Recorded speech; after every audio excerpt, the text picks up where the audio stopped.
Welcome to the virtual couch. Please take a seat. For pillars, emotional maturity, and for pillars, what a treat. You're not broken, you're a human, so check that out. You don't know what you don't know is what it's all about. Hey everybody, welcome to episode 422 of the Virtual Couch. I'm your host, Tony Overbay. I'm a licensed marriage and family therapist, and go sign up for my newsletter. That's all I will ask today. But let's get to today's show. So I was asked a question recently, and this is from one of the guys in my Path Back recovery group, which I honestly can't say enough about. So here's the plug. If you're tired of turning to, and we'll say a lot of different things for coping mechanisms. If you're tired of turning to pornography or food or your work or your phone or you name it as an unhealthy coping mechanism, trying to just tune out from life, then I highly encourage you to sign up now for my Path Back pornography recovery group. And here's the deal. So I think that the word porn or pornography was used in last night's group call, maybe once, maybe twice, but in the call last night, we talked more about how shame has played such a role in how we show up in our relationships. And I've actually been asked recently on an interview, is shame making a comeback? Was there anything good that can come of shame? Which, quick answer, no. But we talked so much about then how we show up in relationships, because I think so often on both sides of the street, we're afraid to really express ourselves, our true selves, because the way that we learned to express ourselves was from a pretty emotionally immature or needy place, which leads to a tremendous lack of confidence when asking for anything. Because I think one of the concepts that is so clearly misunderstood in marriage or in relationships in general is that we are going to be asked and ask our partners to do things that we or they don't necessarily want to do. And that doesn't mean that you just have to do it. But what we're not addressing, I think, is that if we're asking from a place of control or manipulation or coercion or seeking validation, then we're not bringing our best selves into the relationship. And I think that's a lot of the stuff that we were modeled from our own parents, from our childhood. So we're showing up in these relationships and we are emotionally needy and clingy. And we want somebody to both just adore us and respect us and also be curious about us. But if we are not putting our best version of ourselves out there, then we're being pretty emotionally inconsistent. And that can be a lot to read for our partner. So I was thinking about this and we kind of went off on this tangent last night. But here's what that looks like. I mean, if you're asking from a place of control or manipulation, or especially seeking validation, it's like, hey, I really need you to give me more praise because that actually makes me feel better about myself. Or I need more sex in the relationship because that makes me feel better. But what we're not saying, or I think what I'm hearing more from my therapist ears is, it sounds more like this. Hey, I don't really feel very good about myself right now. Forget about the fact that I'm not sure why. It might be my marriage. It might be my parenting. It might be my current faith journey or faith crisis, my health. I'm probably not in the shape that I thought I would be, or the job that I actually don't enjoy, or might even be because I don't have friends that I thought I would. Or, what's with all the nose and ear hair, but the lack of actual hair where I would actually prefer it. So yeah, I don't really feel so good right now. So you over there, the person that I sometimes say that you are the love of my life. And other times I shut you out. And on occasion I explode, but then I say sorry later. And then why are you still angry? And then what am I supposed to do about that? Because I said, I'm sorry. But anyway, yeah, I've told you on occasion that I like to be told that I'm awesome. These words of affirmation. And I would also really appreciate it if you would initiate physical intimacy with me. But I don't want you doing it half-baked. I want you to really mean it. Okay, so give it a shot right now, because again, I'm not feeling very good about myself. I'm not sure what will make me feel better, but it's up to you. Let me diffuse this anxiety, this frustration into the relationship, because you're really good at taking responsibility for that. So all right, let's see. Go ahead and do that. Nope, that is not doing it. That's not really making me feel that much better. So, okay, I know what I do next. So I'm going to let you know that obviously you don't love me and I'm a walking piece of garbage. So let's see, what comes next? Oh yeah, what is on the menu today when it comes to unhealthy coping mechanisms? Family will be gone in a bit. So pornography, that's an easy one. And actually I would prefer, if I'm going to do that, I actually need to go into that feeling like I'm really justified. So let me see then if I can subconsciously cause a little bit more of a row, a little tussle here in the relationship. So back to my wife. Hey, you actually haven't also told me how much you appreciate the car that I bought you to drive in lately. And at this point, again, marriage therapist viewing this kind of an interaction out in the wild, but especially in my office, then the wife puzzle would kind of put on this this vibe of, I thought you said that was our car, or actually sometimes it's my car. And when we picked it out, you said, oh my gosh, dear, you can have anything that you want. I just want to make you happy. And so I picked this car, which now I've heard wasn't the best choice in the world. But actually, admittedly, though, you did say later how since I got the car that I wanted, then you could get the truck that you wanted. But I already know where this is going, again, says the wife. So, okay, how's this? Oh, my hero, you are the best at doing the working things and taking care of the family. And you're also fierce and handsome and desirable. And I have never seen someone look so appealing while still lounging around all day in those stained sweatpants that are quite a bit too small now. Okay, how about that? To which the husband is in essence putting out this energy of, no, that's not it. Clearly you don't care about me. And you know how the rest of this goes. So how about you take the kids to the mall, maybe passive aggressively or quite frankly, aggressively spend money that we don't currently have. I will resent you. And then I will look at naked people on a computer screen and tell myself that this is the last time. And what am I supposed to do when nobody cares about me? And actually later, I've already thought when I feel bad, I'm either going to come confess to you, or I think I'll go do a confession this time to our church bishop. So one or, hey, why not both of you can tell me that that's okay. Maybe if you could throw in a little bit of that I'm very brave for confessing so then I can feel better. And then I don't really have to do any more work because I feel better and you guys can carry the burden. But again, I feel better. Okay, end scene. Kind of don't remember where that one started. Let me look back through my notes. Oh yes, marriage. No, seriously though, problems are going to come up in our relationship and there are tools. And just a little humble brag here, I can help, whether it's through a magnetic marriage couples course or this Path Back Pornography Recovery course, which again is not about, hey, let's talk about porn. It's more about these voids that people feel in their lives. They don't feel like they're connected in their marriage, their parenting, their health, their faith, their career. And when we start to address those things, that's when the siren song of the unhealthy coping mechanism starts to lessen. And it really is about having a much more purpose-filled, meaningful life and recognizing that I just don't think that we were handed those tools early enough in life or the right tools to know how to self-advocate and how to show up confident and how to know that, okay, I'm not perfect, I'm human. And this is the very first time that I'm me in the situations in my life.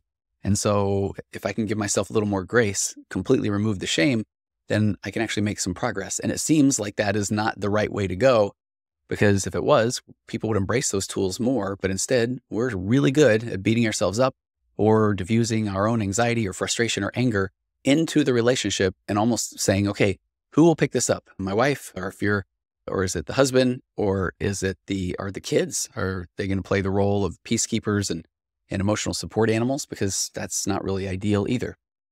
Yeah. So whether it's the pornography, the Path Back Pornography. So whether it's the Path Back Pornography Recovery course or my men's brand new emotional architect group, which again, it is new. And reach out to me right this very second if you are a guy who is waking up to your own emotional immaturity or want to become more emotionally mature. Would love to hear more about emotional consistency and differentiation and managing our anxiety and staying present and all of those amazing, wonderful things. There are such good tools. If you are interested in that, send me an email, contact@tonyoverbay.com. Go to the website and do that because that group is going to be powerful. I've spent a lot of time working on the content for that group. But there are tools. And then if you just want to, send me your questions, send me your couple scenarios, send me your yeah buts to any of the episodes that I've done. Because after taking this little break with my move to Arizona, some planning has actually occurred and some exciting things are on the horizon. And I'm still taking emails from people or individuals that are couples who might actually be looking for a little additional help. Yep, some coaching virtual with me. But give me some details in your emails. I'm getting to be an old man and I love what I do. And I know I can help, but the old man reference is to say that I'm not looking for someone or couples who are saying, convince me, old man, why should I listen to you? But if you often find yourself picking up what I'm putting down, then you just saved us a bunch of rapport building sessions. So let's do this. Okay, here's where I was going today though. This question came from the Path Back group. And then I went on that tangent about the amazing group and I will stand by that. But the question today came from somebody in the Path Back group and they said, hey, Tony, what can you tell me about expectations and emotions and how are they connected and how can managing one help in managing the other? This is for the group call. And what we ended up doing was that evening in the group call, we ended up talking more about the concepts of differentiation and David Schnarch's 4 points of balance. And in particular, talking about how to manage our reactivity, because that is one of the most difficult things, because when we are feeling uncomfortable, then we want to get rid of that discomfort. And a lot of times that is by being emotionally reactive, emotionally inconsistent. So we talked about that night, but I did a lot of research on this topic of emotions and expectations. So I thought that I would put this together in a podcast. So I want to start with a story, and I was going to use alliteration for the names of the characters, but both of our characters today, they start with the letter E, because we're talking about expectations and emotions. So I'm going to personify expectations and emotions, and they will simply be called expectations and emotions. And those are two characters that I will play out here in this narrative. But first, I think it's such a good question, because it's something that really, it comes up a lot, thinking about this connection between our expectations and our emotions. And I think that this can really help and aid in understanding and managing our emotional responses. Let me just give a simplified explanation, because at a real basic level, expectations are what we think should happen in a given situation. I know I often like to go to the nobody likes to be should on, but we're using maybe the more positive version of should. Maybe what the expectation is what we anticipate will happen, or we think that would be the just thing that would happen in any given situation. And then emotions are more about our feelings about what is happening. And when our expectations match our reality, we usually feel okay, or even pretty happy. And the emotions seem to just fall in line. But when there's a mismatch, when our version of reality falls short of our expectations, which is kind of interesting. And this is why I also told the story or gave that long narrative today, because this is what we are anticipating or expecting. These are our expectations about what should play out in any given situation. And so then if our expectations are not met, then here comes a flood of emotions. We can then feel, I guess when reality falls short of our expectations, we start to feel disappointed or frustrated or even angry. And if you've caught a little bit of a pattern lately, I love talking about what I'll call my new best friend, which is the concepts around differentiation. And there are these 4 points of balance by David Schnarch. Oh, ADHD, how fun are you? I paused the recording so I could go look up this handout that I'm putting together with some concepts of differentiation. And I found a picture that I sent my wife. I was picking up lunch over the weekend, and I saw a guy wearing a shirt, and it had a Tyrannosaurus Rex on the front, and it says, "Let's eat kids, period." And then it says underneath it, "Let's eat, comma, kids, period." And it says, "Punctuation saves lives." I don't think I've laughed that hard in a little while, which is, I don't know if that's dad humor, if that's just good humor, but it was just a really interesting concept. The concept was really funny. That made me laugh. But differentiation, and one of these key concepts of developing these 4 points of balance, and I would love to break these down in detail, but today I want to talk about Schnarch's third point of balance, where he says grounded responding, which means managing your reactivity, neither overreacting and getting defensive, or blaming or emotionally distancing yourself, which is nagging, emotional explosions, stonewalling, or paralysis. And that grounded responding is such a key component that I've talked about a little bit I did an episode a while ago talking about the concepts around things like what's often referred to as masculine and feminine energy, or in Indian culture, it's Shiva and Shakti, or yin and yang. So it's not about male, female, but more about this presence and radiance. So I talked about holding the assertive frame, which formerly known as maybe holding the masculine frame. And part of that is just being present, not feeling like you have to explain your love, but just being and doing, and not going into a victim role, and knowing that your spouse is most likely going to test the relationship at times for safety, especially when you have not been safe. So this grounded responding, I think, is such a powerful component of becoming more emotionally consistent and more emotionally mature. So that's why I think it is so important to talk about this topic today of balancing, or how your expectations fit in with or how your emotional response comes from often your expectations, and how understanding how these two relate can help you stay more grounded and present, which can ultimately lead to curiosity, safety, emotional consistency. And that I promise you that if you're butting this right now, then this is one where I want to say, trust me a little bit of the concept of that we don't know what we don't know. And so the unknown or the uncertain is scary. And that's where the buts come from. And we're pretty much wired to alleviate discomfort. And I think that's what we start to see. And part of our strong emotional reactions are trying to alleviate our discomfort. So if we go back to, again, at a very basic level, expectations are what we think should happen in a given situation, and emotions are the feelings about what is happening. And when our expectations match reality, we feel pretty good or even happy. But when there's this mismatch, and that's when our reality falls short of our expectations, even though this is someone else that we're interacting with, we then can feel disappointed, frustrated, or even angry. So let's go back to this narrative. So the scenario, we've got these two characters, expectations and emotions, and they are in a relationship and they're planning a big weekend getaway. So expectations sits at the kitchen table. Expectations has a map spread out before them, a detailed itinerary in hand, because they have these expectations of what's going to happen in this getaway. Emotions, they are just pumped, dancing around the room, just excited to be on the upcoming trip. I can't wait. They say this is going to be so much fun. And emotions, they are just beaming. They're so excited. And expectations, kind of calm, just smiles and nods, planned out a lot of great activities. But, I think we need to stay pretty flexible in case something doesn't go as planned, which I think is a key part of this, because expectations requires flexibility. And oftentimes I think we get disappointed because we have these expectations and things need to go perfectly as planned, or that means something went wrong. But when expectations says, okay, stay flexible in case something doesn't go as planned, then emotions pauses, they're dancing, and they sit down next to expectations. You're right. If it rains, we can always go visit a museum instead of hiking. That would be fun too. And then it's funny because emotions can take over, and then all of a sudden emotions is going wild. We can do 800 different things, which then expectations then says, okay, no, I've got a plan. So let's see if we can work together. So as this weekend unfolds, then a rainstorm rolls in. So then expectations calmly reviews the backup plan. While emotions, who was initially disappointed, that's fine. But then they quickly get back to enthusiasm because, okay, expectations has a backup plan. They go to a museum. So at the museum, expectations now is saying, let's go through the exhibits. We're here. Let's be present. And making sure we're not going to miss any of the highlights. But emotions, they are just marveling at the work and artwork, and they're sharing their joy. They laugh together. Expectations and emotions are getting along great. And sometimes expectations might need to calm emotions down a little bit. But sometimes they just say, man, I love these emotions.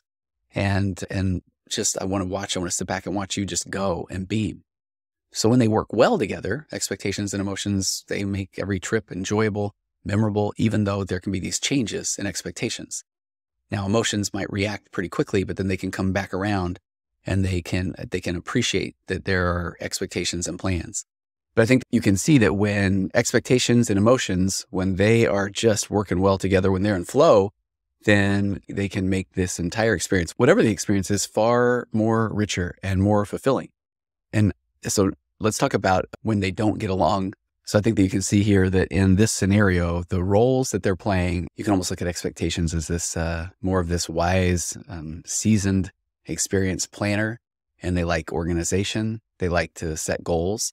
And I know for me personally, expectations is not one of the people that is up in the front of the bus that's driving the bus of my life. I want to say, is that a short bus? There's definitely, expectations is on the bus. So I think that's the thing. But emotions are more of this vibrant, expressive individual, this part of you who responds. There's reactions to the world around them and can respond with all the, emotions, enthusiasm, joy, sadness, anger, and everything in between. And I think that we really need to make sure that we're making room for this person, emotions, this part of you, because so often I think we are suppressing emotions because we go back to that narrative. Growing up, if we were continually told that don't worry about it, it's not a big deal, calm down, we don't talk that way, that our emotions were in essence internalized pretty young, and we still feel like we need permission to let our emotions out. And whatever those are, sometimes we think, okay, I can have the happy emotions. But even then, at times we think, okay, am I being too happy? Am I being prideful? Am I not worrying about enough things? Let's do a different scenario where the same characters, we got expectations and we got emotions. And this is where they are at odds with each other. They're going to talk about a missed promotion opportunity at work. So expectations, picture them now. They're sitting at their desk and they are looking at their just carefully laid out plans for career advancement. A little bit of certainty is what expectations are hoping for. They're hoping that if I can plan well enough, then I know what is going to happen, which again, adorable, but we got to have that psychological flexibility in there, because that certainty is something that I think my daughter Sydney said on a TikTok live recently, that the only thing certain is uncertainty. And I like that vibe. But expectations, and they're sitting at their desk, they're reviewing all their plans, their 30-day goals, their 90-day, their 1 year, their 5-year, their 10-year, all of these things that they are laying out to make sure that they know exactly where they're going in their life. Cue scene. So then expectations is saying, I was really sure I would get that promotion. And at that point, expectations is pretty disappointed. They got a frown on their face. So emotions, they come into the room, they are visibly upset. This is unfair. I am angry. I am disappointed. And they are just shouting. They're pacing back and forth. And expectations kind of sighs and says, man, we had everything planned perfectly. I mean, this was not supposed to happen. I was supposed to get the promotion. This is what was going to happen next. And that now what am I supposed to do with the next stages of my life, my career? And emotions actually becomes pretty overwhelmed and with a lot of frustration. And so then they snap back. What's even the point of planning if things don't ever go our way? If we don't know what's going to happen, why are we even wasting the time doing the planning? At this point, you got emotions and you have expectations and a stare off. They're just glaring at each other. You can feel the tension rising. Expectations, when put under pressure, often becomes very rigid, and they have a hard time seeing beyond the current failed plan. And then emotions, when they pick up on that rigidity and that frustration, now they spiral. They let anger, they let sadness take over. And you can maybe feel that at times when you said, okay, this is what I want to do next or I hope to do next, and then it doesn't happen. And now it's those emotions often feed off of those expectations, which is why I think it's so important to have this flexibility built in, this acceptance built in. It's great to have expectations. It's great to have some idea of what direction you want to go. But when we are so rigid and fixed on, I'm at point A right now, and I know what Z is, I have to get there, then we're going to basically invite emotions to come play a major role. Now, I want them to play a role in our lives because we've stuffed them for so long, and they can be our guide, and we need to make room for them. We need to let them just be and exist, but that doesn't mean we have to react to them. So days have passed now, expectations sulking around. They won't look at new opportunities because they keep going back and looking at what they had planned. What am I supposed to do now? This is what was supposed to happen next. So they won't look at new opportunities. So then emotions now, they are just having a field day. They're lashing out at colleagues and friends and venting their frustration.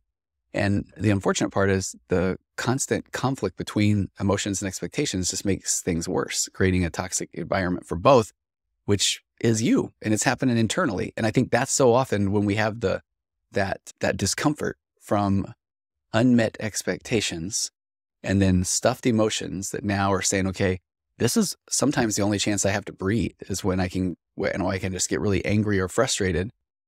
Then we start to feel bad. And then what do we do with our discomfort? Oftentimes we play small, we acquiesce, we try to fit some mold that somebody else thinks that we should do or how we should act or be.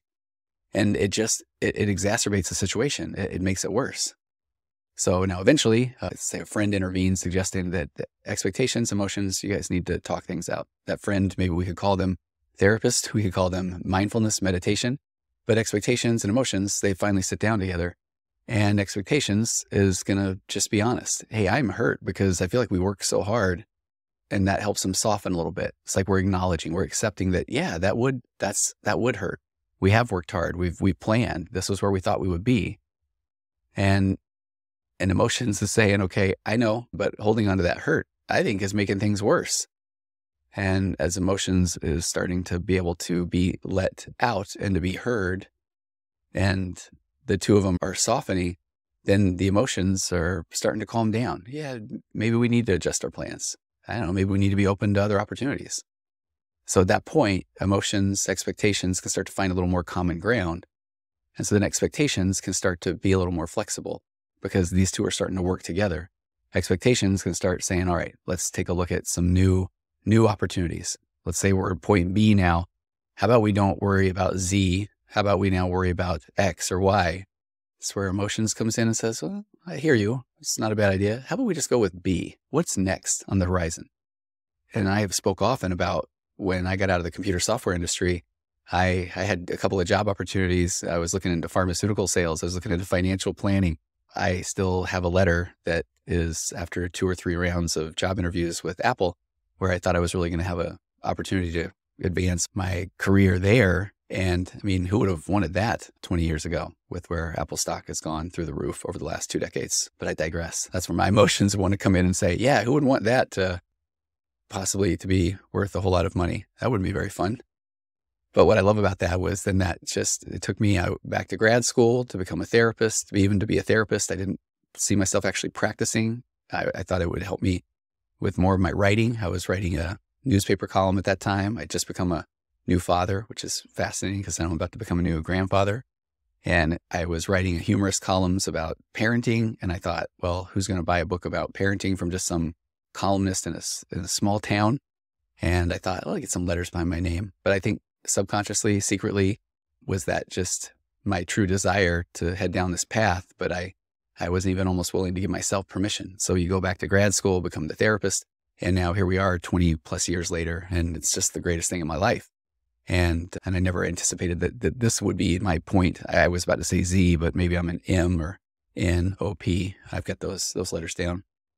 But even with that said, if expectations is starting to consider new opportunities, it's fair that emotions, now that they're starting to be let out a little bit more, that they're going to say, can I have a little bit of a say, or at least can you let me have a little more free run?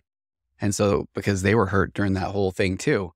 So they are going to say, I am going to support these new ideas with a little more, we'll call it cautious optimism. But by acknowledging that internal conflict, or in this scenario, we've externalized emotion and expectation, but by acknowledging that, okay, this is difficult. It's okay that we're accepting that this is what's happening. Now they start to work together. They can start to understand each other, expectations and emotions. Then in this scenario, started to heal. They're moving forward. They're learning that flexibility.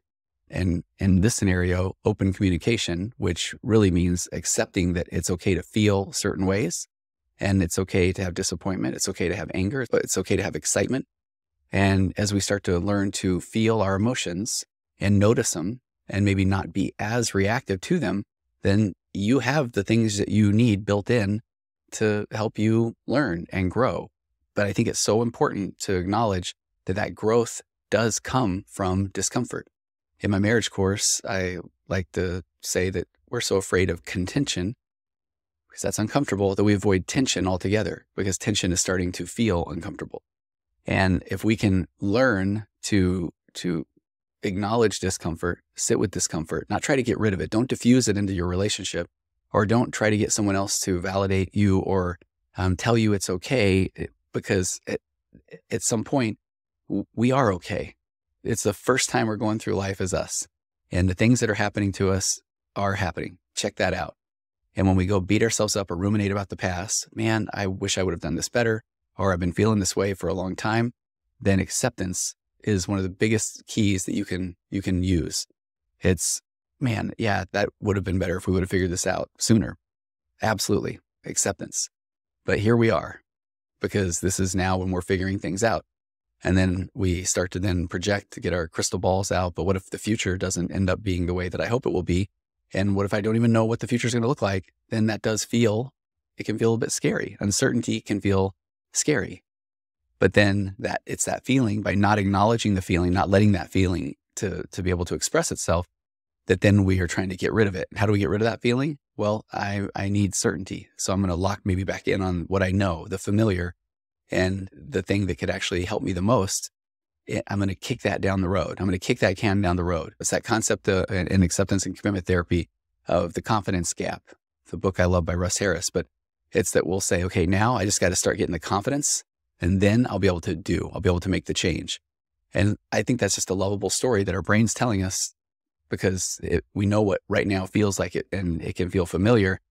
Because to get the confidence, we actually have to start doing the thing. And that thing may change. That's where that psychological flexibility comes in.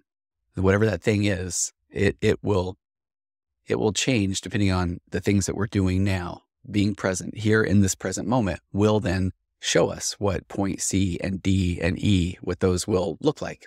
Okay, so what did we learn today? Let's go back to that simple explanation that at a very basic level, expectations are what we think should happen in a given situation. Emotions, those feelings about what's happening. But when those expectations match our reality of what we are thinking should happen, then we usually feel pretty okay. We might be happy. When there's a mismatch, as we saw, when our reality of what we believe will happen falls short of what actually is happening, then we can feel disappointed and frustrated and even angry. But we're wired to not want to feel those things, or when we let them out, they are just going to come screaming out of the gate because we've suppressed them for so long. Expectations can be about ourselves. They can be about others. They can be about situations. And I think it's interesting to just note that we form those expectations based on our past experiences, based on the cultural norms, based on personal desires. And I think that you can really make the case that a lot of our expectations could come from pretty random things as well. They can come from a place that you moved and a billboard that you drive by every day as a kid and just look out the window. And maybe I remember I had some challenges with dental work as a kid. I was racing another kid.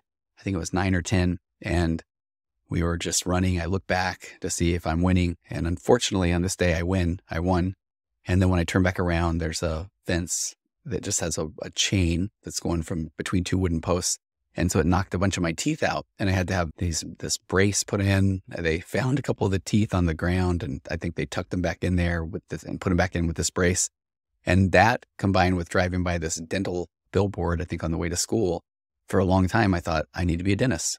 That's what I'm going to do. I'm going to be a dentist. I go to the dentist now a lot. Not now, but I wish I did more.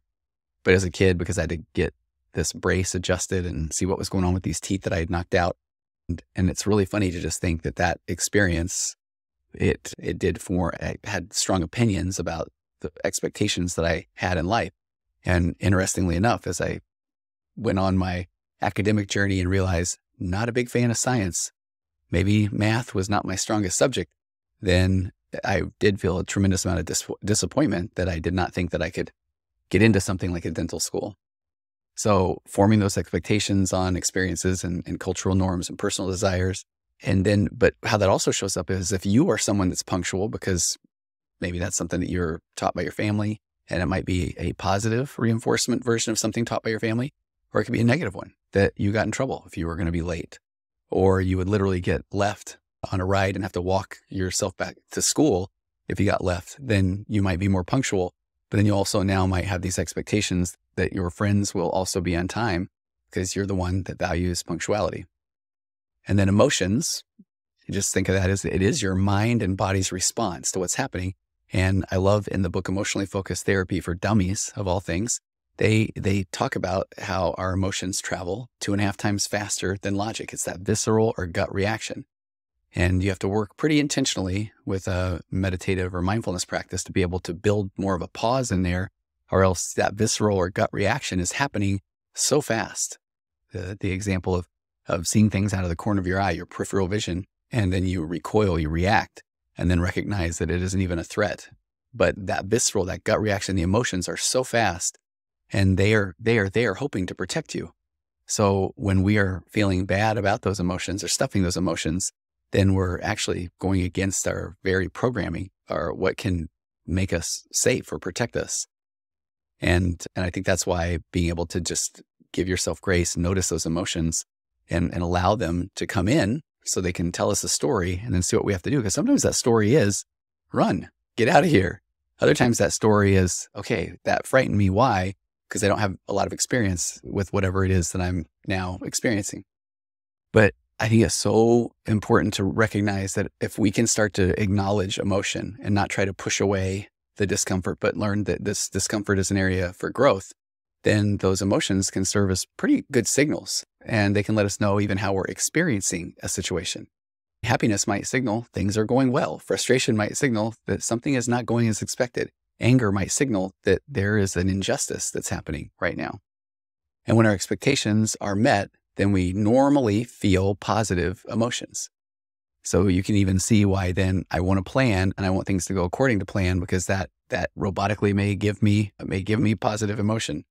But when they're not met, then here comes the negative emotions. If you expect a relaxing weekend, but then you end up dealing with work or your lawn floods or somebody gets sick, then you can feel stressed and frustrated because you had an expectation that things would go easy. And so then it doesn't. Your expectations change and you lack the psychological flexibility to just acknowledge this is happening. And emotions, what do you guys have to say? I'm disappointed about this weekend. Same. Absolutely. I am as well. Thank you, because I think we're on the same page. Now let's go deal with whatever this situation is. So let's shift those expectations a little bit, become a little bit more psychologically flexible. And I promise you, emotions, you will be with us every step of the way, because I'll even check in with you. I will. So how do you manage the expectations? In essence, to manage emotions? The first step of that is awareness, just becoming aware of your expectations. Are they realistic? Are they based on assumptions or facts? Are they socially compliant goals? Are your expectations things that you think you should do? I remember working with someone that when they first started coming to me, they had a tremendous amount of anxiety, having panic attacks because they really wanted to get into a particular type of graduate school. But then the more we talked, they didn't even like the field that they were in, forget the fact of having to go to graduate school or having to get the good grades to get into the grad school to take the program that they didn't even want to take. So are a lot of your expectations built around the things that you think you should do? And there is that bad should, because no one likes to be should on. A life lived of socially compliant goals is one that will be driven to a lot of experiential avoidance. What else can I do other than this thing that I know, air quote, that I'm supposed to do that I really don't want to do? Are your expectations realistic? Are they based on assumptions? Are they based on facts? Are they based on anything that even really matters to you? And if you feel that right now, that's the chance to start to untangle or diffuse your thoughts, those, hey, I have to do it this way, to then check that out. I'm noticing that I have to do it this way. That doesn't feel right. Again, I'm letting you back in, emotions. So now let's start to go on a deep dive of what are my values. Let's start there. And then we can start to figure out what it does feel like to be me and the things that are important to me. And that concept of flexibility is so key. Trying to stay flexible with expectations. Life's pretty unpredictable and things don't always go as planned. I think some would argue they rarely go as planned. And this does become a lot of confirmation bias, what you see, your implicit memory, what it feels like to be you that's based on the slow residue of lived experience, is that if I am psychologically flexible and it's okay to have these expectations, I'm accepting the fact that things may change, because then I'm not trying to manage everything around me so that change will not occur. But I'm going to say, I'm going to start heading down the path of expectation, and then let's see where this takes me. Here comes the adventure. All right, there you are, feelings. There you are. Okay, I see this expectation was maybe unrealistic, but it was a good start. So that's going to head me down a different path now.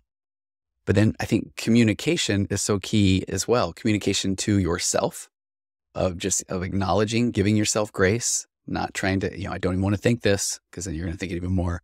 But check this out. This is what I'm thinking. Check this out. I was thinking that this would be a lot easier. That is definitely something. But that acceptance, I love the concept of acceptance. Acceptance doesn't mean apathy. It means to take in without defense in its entirety. And why I just got excited about that is I am in my California office when I'm here. I go see a movie with my son and his girlfriend whenever I'm in town. And we saw a super scary movie last night, The Strangers or something.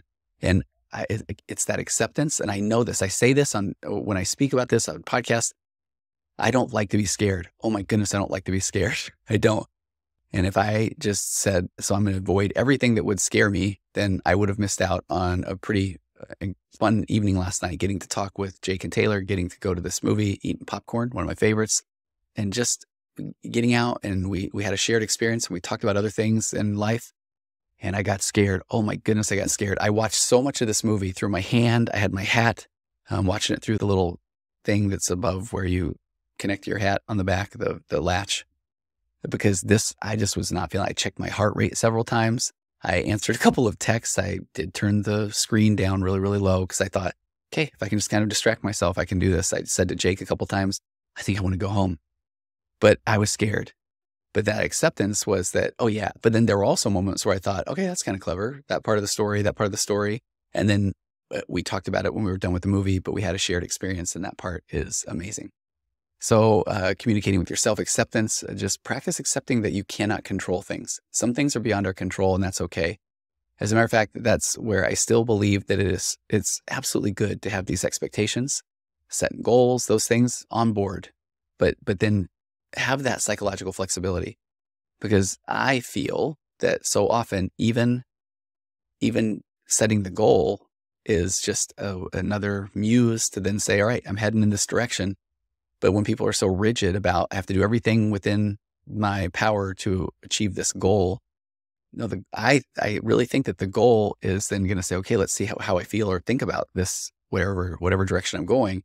So if I set a goal again of maybe, let's say I'm going to set a goal of reading 2 books a month, and then I start doing that and I recognize that, okay, I'm not getting that done. Well, then it brings up some emotion.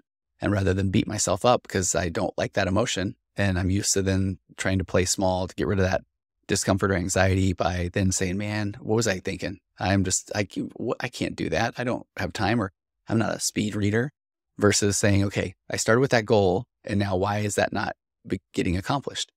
Is it because, quite frankly, I don't like the books I'm reading? So then is it I need to read 1 psychology book per month, or is it 2 fiction books a month? Or so everything that I'm doing then gives me more data and opportunity for growth for me.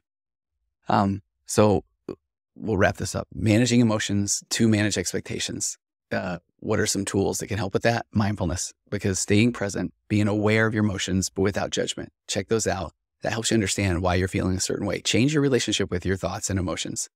And then emotional regulation is key. And this is one of those concepts that you need to be doing in the downtime. Learn techniques to calm yourself when you're feeling overwhelmed, such as the deep breathing or taking a break. And those, when we get out of the discomfort, and then oftentimes we tell ourselves, I'll never do that again. And then it alleviates our discomfort. But then we don't do anything like practice emotional regulation techniques that would actually help us avoid, or not even avoid, but notice that discomfort is on its way. If I'm noticing, I'm starting to feel something, starting to get my heart rate starting to elevate a little bit. Now I can go outside. I can take a breath. I just did it right here in my studio. I just squared off my shoulders. I'm sitting up much straighter. I opened my chest because now my body already knows that, if we're going to start doing these emotional regulation things, then we need to get grounded. We need to be present.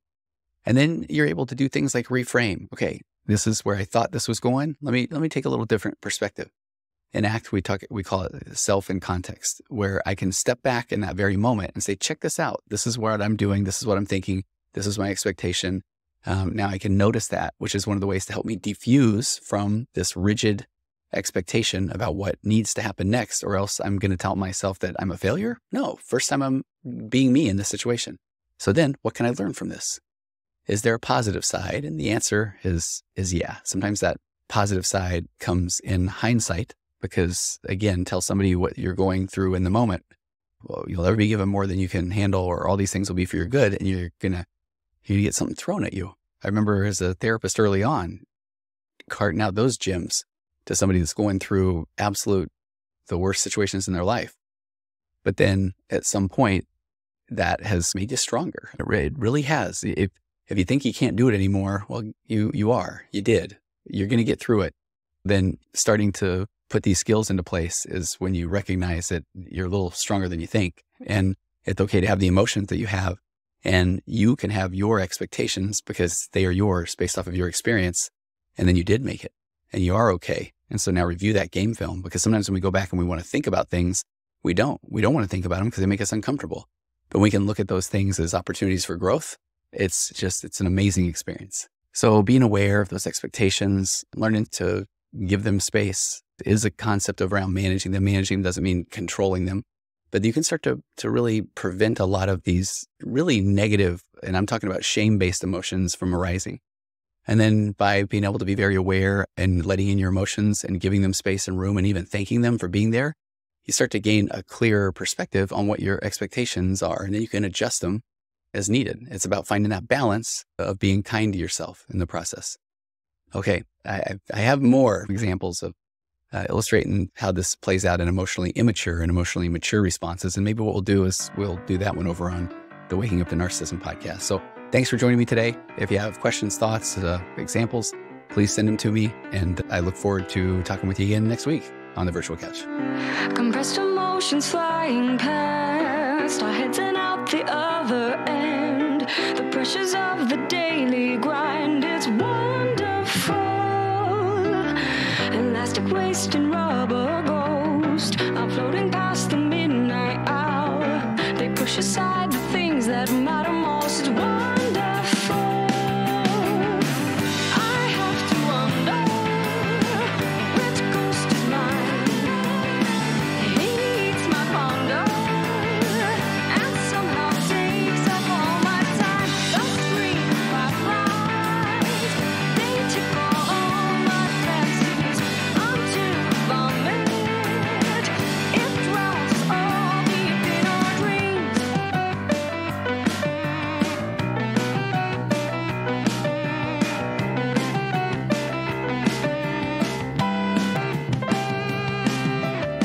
Exciting news of discount price, a million opportunities. The chance is yours to take or lose. It's wonderful.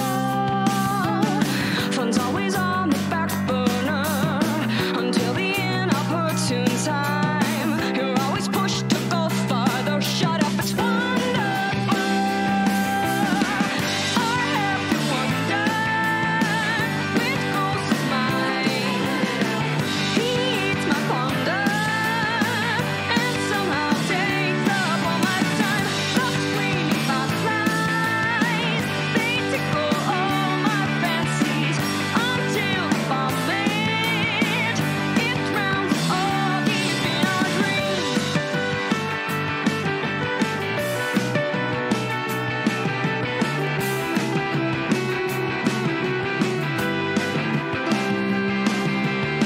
Develop distance, don't explode. Allow the understanding through to heal the legs and hearts you broke. The pain is wonderful.